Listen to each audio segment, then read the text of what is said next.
Good day girls. आज हमारा topic है मृदा प्रदूषण या सॉइल पोल्यूशन। पिछले कुछ चैप्टर्स में हमने वायु प्रदूषण की बात करी और जल प्रदूषण की बात करी। उनके हमने विभिन्न कारण, उनके निवारण के बारे में भी हमने चर्चा की थी। आज हम बात करेंगे मृदा प्रदूषण की, क्योंकि मृदा प्रदूषण भी हमारे वातावरण को खराब करने में या उसको असंतुलित करने में सहायक है, और इसको हमारे मानवीय स्तर पर प्रयास करने से हम इसको रोक भी सकते हैं। तो हम सबसे पहले बात करते हैं मृदा प्रदूषण की कि क्या है मृदा प्रदूषण। तो जैसा कि हम जानते हैं कि जो हमारी पृथ्वी है उसका अधिकांश भाग जल से कवर्ड है, और जल के बाद में जो है वो भूमि है। जो भूमि है तो वो आपकी ज़्यादातर क्या लिए हुए है, मिट्टी लिए हुए है या मृदा लिए हुए है। तो हम ये कह सकते हैं कि पृथ्वी का अधिकांश भाग मिट्टी का बना होता है। मिट्टी के माध्यम से ही सभी सजीव प्राणियों को, जिसमें हमारे पशु भी आ गए, जिसमें हमारे मानव भी आ गया, और आवास और खाद्य सामग्री है ना, सभी प्राणियों का भोजन, आवास और खाद्य सामग्री हमें इसी मिट्टी से प्राप्त होते हैं या मृदा से प्राप्त होते हैं। पेड़ पौधे भी मिट्टी में ही उगते हैं और अपना भोजन मिट्टी से ही अपनी जड़ों द्वारा प्राप्त करते हैं। बढ़ती जनसंख्या की खाद्य आवश्यकताओं की पूर्ति हेतु मानव अधिक उपज बढ़ाने के लिए उर्वरक और कीटनाशकों का प्रयोग करते हैं, जिससे मिट्टी के प्राकृतिक तत्वों में असंतुलन हो जाता है और मिट्टी प्रदूषित हो जाती है या मृदा प्रदूषित हो जाती है, जिसका दुष्प्रभाव सभी प्राणियों पर, जिसमें जीव जंतु और मानव सम्मिलित हैं, और पशु पक्षियों पर भी पड़ता है। मिट्टी की उर्वरक क्षमता या उपजाऊपन जिसे हम कहते हैं, वो क्षमता नष्ट हो जाती है, और जिसके कारण लंबे समय बाद जो उपजाऊ भूमि है वो बंजर भूमि में बदल जाती है। बंजर भूमि यानी जहाँ पर हम फसल नहीं उगा सकते, क्योंकि मिट्टी की जो नेचुरल, जो प्राकृतिक उर्वरकता है वो वहाँ पर नष्ट हो जाती है। पिछले कुछ दशकों में यानी पिछले कुछ सालों में कीटनाशक, कवकनाशक, शाकनाशक और मृदा अनुकूलक यानी इंसेक्टिसाइड्स, फंगिसाइड्स, हर्बिसाइड्स और सॉइल कंडीशनर्स का उपयोग कृषि, बागवानी, वन क्षेत्र बढ़ाने आदि में बहुत अधिक हुआ है, और इसके कारण मृदा की जो प्राकृतिक संरचना है उसमें भी रासायनिक दृष्टि से कई परिवर्तन हुए हैं।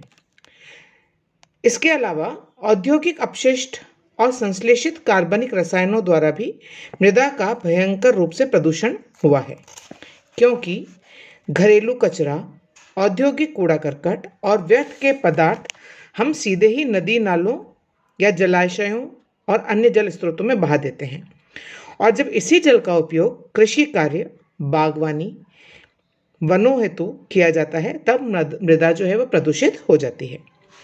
कूड़े करकट से जहाँ भूमि अस्वच्छ होती है, दुर्गंध फैलाती है, वहीं दूसरी ओर उसमें मच्छर, मक्खी, कीड़े मकोड़े आदि उत्पन्न होकर उत्पात मचाते हैं।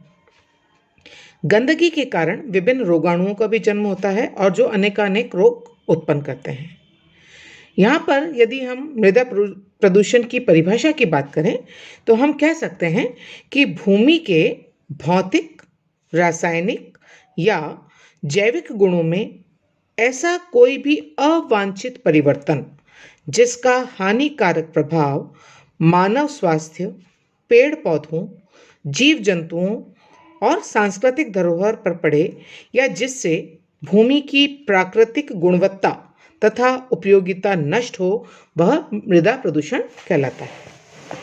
ठीक है, यह है मृदा प्रदूषण की परिभाषा, यानी जो भूमि है उसमें अवांछित परिवर्तन आ जाए, जो उसके रासायनिक, जो उसकी प्राकृतिक संरचना है उसमें अवांछित परिवर्तन आ जाए, जो कि उसके हर कार्य को बाधित करे, जो उसके नेचुरल जो वर्क है उसको बाधित करे, उसको हम कहते हैं मृदा प्रदूषण।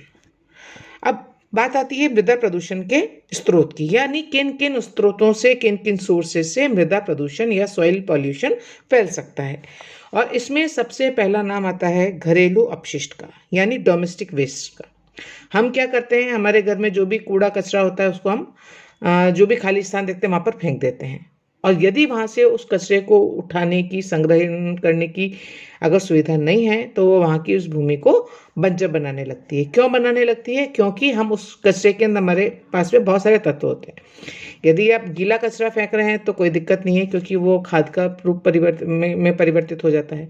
लेकिन यदि आप वहाँ पर कांच है, लकड़ी के टुकड़े हैं, अन्य कोई गंदी चीज़ है या जो अपशिष्ट पदार्थ है, उनको वहाँ पर फेंकते हैं, तो वो आपके मृदा प्रदूषण को करने में सहायक है। इसके अलावा है नगर पालिका अपशिष्ट, यानी म्यूनिसिपल वेस्ट। जो हमारे घर से जो कचरा होता है, वो नगर पालिका का दायित्व है कि वो उसको संग्रहित करके डिस्पोज करती है। लेकिन यदि वह उसको प्रॉपर तरीके से, सही तरीके से डिस्पोज नहीं करती है, तो वो अगेन मृदा प्रदूषण फैलाने में सहायक है। और इसमें सबसे जो मुख्य है वो है हमारे प्लास्टिक का उपयोग। कि हमारी आजकल अगर हम कहीं से भी कोई भी सामान लेकर के आते हैं, तो हम प्लास्टिक बैग्स का उपयोग करते हैं। चाहे आपकी दालें हैं, अनाज है, आटा है, तेल है, कोई भी सामग्री जो हम लाते हैं, खाद्य सामग्री लाते हैं, उनकी पैकिंग किसमें होती है? प्लास्टिक के अंदर। हम उसमें से खाद्य पदार्थ का इस्तेमाल करके उस प्लास्टिक को फेंक देते हैं। और हम ये जानते हैं कि प्लास्टिक जो है वो किसी भी रूप में अपघटित नहीं होता, और ये मृदा की या सॉइल की उर्वरकता को नष्ट करता है, और सालों साल उसके अंदर पड़ा रहता है, और वहाँ पर कोई भी हम उपजाऊ चीज़ वहाँ पर नहीं लगा सकते। तो अगर नगर पालिका सही तरीके से कार्य नहीं कर रही है, कचरे का संग्रहण नहीं कर रही है, तो वो मृदा प्रदूषण को फैलाने का एक बहुत बड़ा माध्यम बन सकती है। इसी प्रकार से जो तीसरा इसका स्रोत है वो है औद्योगिक अपशिष्ट, यानी इंडस्ट्रियल वेस्ट। हमने देखा कल कारखाने भी क्या करते हैं, अपना जो भी अपशिष्ट पदार्थ है वो या तो नदी नालों में बहा देते हैं या आसपास कहीं फैला देते हैं, और वहाँ की उर्वरकता, वहाँ की जो सॉइल की उर्वरकता है, मिट्टी की जो उर्वरकता है, उपजाऊपन है, वो नकारात्मक रूप से प्रभावित होती है, और वो भूमि भी बंजर हो जाती है। यानी वहाँ पर हम किसी भी प्रकार की फसल का या कोई भी पेड़ पौधों का हम उगाना वहाँ पर नहीं कर सकते। तो ये आपका एक इंडस्ट्रियल वेस्ट हो जाता है। जो लास्ट है वो है कृषि अपशिष्ट, यानी जो भी एग्रीकल्चर करते हैं वो उनका जितना भी वेस्ट पदार्थ होता है, यदि उनका अगर एक सही क्रम नहीं है, अगर वो सही तरीके से उसका निस्तारण नहीं करते हैं, या उनका एक सही क्रम में अगर वो अपनी फसलों को उगाने का कार्य नहीं करते हैं, तो वो भी आपकी भूमि को बंजर बनाने में या भूमि को उपजाऊ बनाने में सहायक हो सकते हैं। तो ये 4 प्रकार के वेस्ट हैं जो कि मृदा प्रदूषण को करने में सहायक हैं। तो ये तो है स्रोत। अब हम बात करते हैं मृदा प्रदूषण के कारणों की।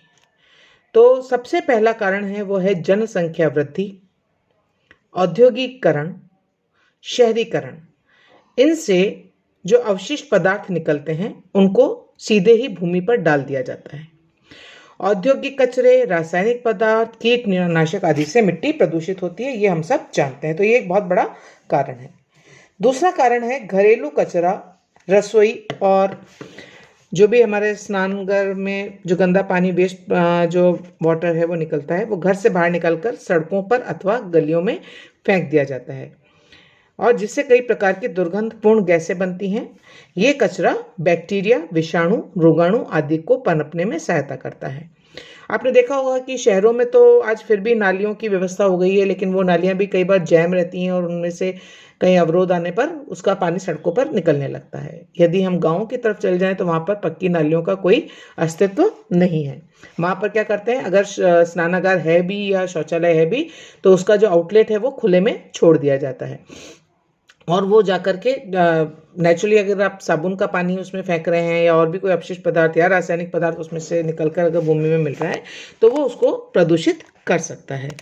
तो जितने भी ये जो कारण है, घरेलू कचरा, रसोई और स्नानागार के गंदे पानी को, इनको आपको सही तरीके से इनका निस्तारण करना चाहिए, अन्यथा ये मृदा प्रदूषण का कारण बन सकते हैं। इसी प्रकार से जो कृषि वेस्ट की जो हमने बात करी थी, तो कृषि वर्ज्य पदार्थ हैं, जैसे खरपतवार है, भूसा है, कीटनाशक दवाइयाँ हैं, इनके उपयोग से भी मृदा या सॉइल जो है वो विषैली और क्षारीय हो जाती है, जो कि उपज उगाने के बिल्कुल विपरीत कार्य करती है। इसी प्रकार से कुछ विशेष प्रकार के सूक्ष्म जीव भी मृदा प्रदूषण के कारण बन सकते हैं। कुछ माइक्रो ऑर्गेनिजम्स होते हैं जो कि हमारे इन सब कार्यों से डेवलप हो जाते हैं और उसकी वहाँ की मृदा को प्रदूषित कर सकते हैं। अगला कारण है मिट्टी के गड्ढों को खोदकर खुला छोड़ देने से मिट्टी या तो पानी के माध्यम से बहकर अथवा हवा के माध्यम से उड़कर एक स्थान से दूसरे स्थान तक चली जाती है, और खुद प्रदूषित होते हुए वो दूसरे स्थान को भी प्रदूषित कर सकती है। इसी प्रकार से जैसा हमने स्रोतों में बात करी थी औद्योगिक वेस्ट की, तो औद्योगिक संस्थानों और रासायनिक कल कारखानों से निकले जो वेस्ट प्रोडक्ट्स हैं, जिनका बिना उपचार किए ही जब हम उनको मिट्टी में फेंक देते हैं तो वो भी मृदा प्रदूषण का कारण बनते हैं। कई प्रकार के धातु, विषैली गैसें, पेट्रोलियम आदि भी मिट्टी को प्रदूषित करने में सहायक हैं। इसी प्रकार से एक है खुले स्थानों में शौच करने से भी मृदा प्रदूषित होती है। तो जैसा कि हम सब जानते हैं, अभी हमारे भारत सरकार की जो मुहिम चल रही है कि खुले में शौच को बंद किया जाए, बिल्कुल रोक दिया जाए, क्योंकि रोगों का तो कारण बनता ही है। इससे जो जितने भी इसके अंदर माइक्रो ऑर्गेनिज्म पैदा हो जाते हैं वो रोगों का कारण बनते हैं। इसके साथ ही साथ वो मृदा को भी प्रदूषित कर रहे हैं और मृदा की उर्वरकता को या उसके उपजाऊपन को भी वो नकारात्मक रूप से प्रभावित करते हैं। तो खुले स्थानों में शौच करने से भी वहाँ की मृदा प्रदूषित हो सकती है। इसी प्रकार से जानवरों के शव और मलमूत्र त्याग से भी मृदा प्रदूषित होती है। और लास्ट रीजन है जगह जगह पे कचरा डालने और उनके सड़ने से वहाँ की मिट्टी या जो मृदा है वो प्रदूषित हो सकती है। तो ये कुछ कारण हैं जिनसे हम कह सकते हैं कि वहाँ सॉइल पॉल्यूशन हो सकता है। और इन सब को के अलावा भी और भी कई कारण हो सकते हैं जिनको आप यहाँ पर ऐड कर सकते हो।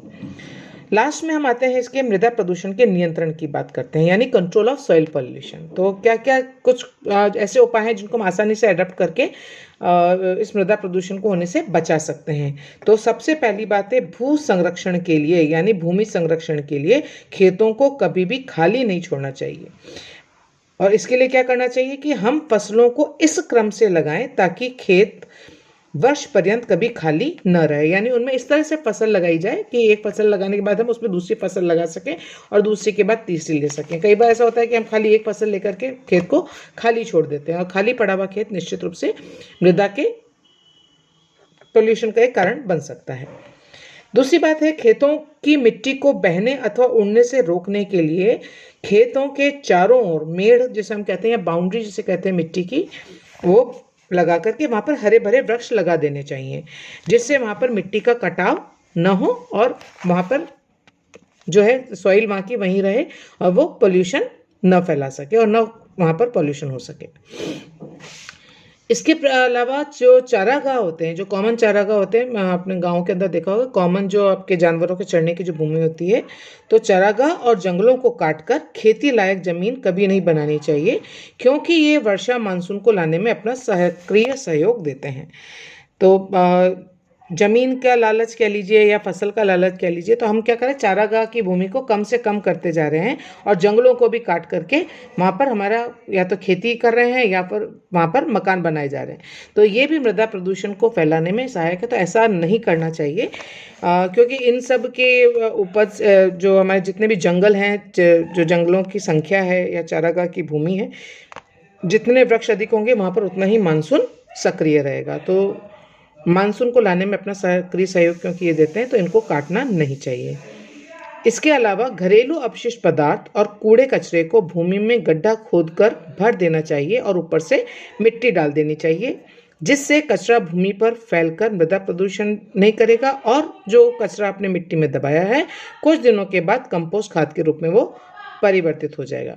तो जैसा कि हमने कूड़ा कचरा निस्तारण और संग्रहण की जिस चैप्टर में हम बात की थी, वहाँ पर भी हमने यही बात की थी कि जितना भी कूड़ा कचरा उसका वर्गीकरण करके उनको जो खाद बनने लायक है, जो कंपोस्ट बनने लायक है, गीला कचरा जैसे उसका एक उदाहरण है, उसको अलग से खड्डा खोदकर दबा देना चाहिए और उसमें मिट्टी की लेयर भी उसमें आप डाल करके, उसमें आपने पूरी विधि पढ़ी है, लेयरिंग कर करके, और उस गड्ढे को बंद कर दीजिए, दूसरा खड्डा खोद दीजिए, उसमें कचरा डालिए और 6 महीने बाद वो पहला वाला जो गड्ढा है उसमें वो जो भी प्रोडक्ट तैयार होता है वहाँ पर आपकी खाद तैयार हो जाती है या कंपोस्ट तैयार हो जाती है, जिसका उपयोग हम भूमि के उपजाऊपन के लिए कर सकते हैं। तो कचरे को फैलाएं नहीं, जबकि इसको हम उर्वरक बनाने में या खाद बनाने में उसका प्रयोग कर सकते हैं। इसके अलावा कुछ ठोस अवशिष्ट पदार्थों को आवासीय स्थान से दूर ले जाकर भस्मीकरण विधि द्वारा नष्ट कर देना चाहिए, यानी जला करके, उनमें जलाकर इस प्रकार से जलाया जाता है कि उसमें धुआं कम होता है और वो वायु प्रदूषण नहीं करता, लेकिन वो नष्ट हो जाता है। तो इससे कुछ ज्वलनशील ठोस पदार्थ जलकर खाद राख हो जाते हैं और कुछ ठोस पदार्थ जैसे धातु जितने भी हैं पीतल, तांबा, लोहा, एल्यूमिनियम, सोना, चांदी, जो जल नहीं पाते हैं उन्हें हम पुनः उपयोग में ले सकते हैं। और इन अवशिष्ट पदार्थों में से ही कुछ उपयोगी पदार्थों का पुनः उपयोग करने को हम पुनः चक्रीकरण या रीसाइक्लिंग कहते हैं। और आपको यहाँ पर मैं बताना चाहूँगी कि जो रीसाइक्लिंग है वो आजकल प्लास्टिक की भी होने लगी है, क्योंकि प्लास्टिक हम जानते हैं कि मृदा में ये अपघटित नहीं होता, तो आजकल इससे ये बनाई जाती ईंटें, तो जो प्लास्टिक की ईंट बना करके उनसे रोड्स बनाई जा रही हैं ताकि उनका उपयोग भी हो जाए और वो मृदा को प्रदूषित ना करे। और इनसे बनी हुई जो ईंटें होती है बहुत मजबूत होती है, क्योंकि वो डिकम्पोज नहीं होती, वो अपघटित नहीं होती, तो वो एक अच्छी सड़क का निर्माण करते। तो विदेशों में इस प्रणाली को भी अपनाया गया है, हमारे यहाँ पर अभी इसका उपयोग नहीं किया गया है। लेकिन हमारा प्रयास ये रहना चाहिए कि जितने भी अपशिष्ट पदार्थ हैं उनसे हम पुनः चक्रीकरण या रिसाइकलिंग के माध्यम से यदि हम उनका पुनर्उपयोग कर सकते हैं तो वो कर लेना चाहिए, जिससे भी हम मृदा प्रदूषण को रोक सकते हैं। जो नेक्स्ट इसका उपाय है वो है मृदा के क्षरण या विनाश, जिसको हम अपरदन कहते हैं, सॉइल इरोजन के द्वारा मिट्टी एक स्थान से दूसरे स्थान पर पहुंच जाती है। ऐसा तेज आंधी, तूफान, वर्षा, नदी के बहाव और अन्य कारणों से मिट्टी का क्षरण हो जाता है। अतः खेत में हमेशा कुछ न कुछ फसल अवश्य लगी रहनी चाहिए।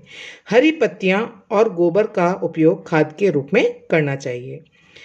जल प्रवाह का वेग खेतों में मेड़े बनाकर रोका जा सकता है, यानी मिट्टी भी बह जाती है वो नहीं बहेगी यदि आप वहां पर मेड़े बना देंगे, चारों तरफ आप उसके बाउंड्री बना देंगे और उनके ऊपर आप वृक्ष लगा दीजिए, तो जो वृक्ष की जड़ें होती है वो भी उस मिट्टी को रोकने में सहायता करती है। इसी प्रकार से छोटी छोटी नहरें या बांध बनाकर पानी को एकत्रित करके रखा जा सकता है और आवश्यकता पड़ने पर इस पानी का उपयोग कृषि कार्य और मछली पालन के लिए किया जा सकता है। मिट्टी की उपज को बढ़ाने के लिए भी भू संरक्षण या मृदा संरक्षण आवश्यक है। तो ये कुछ निवारण के उपाय हैं जिनका उपयोग हम मृदा प्रदूषण को रोकने में कर सकते हैं। तो दैट्स ऑल अबाउट मृदा प्रदूषण या सॉइल पोल्यूशन। नेक्स्ट क्लास में हम अगला चैप्टर स्टार्ट करेंगे। Thank you.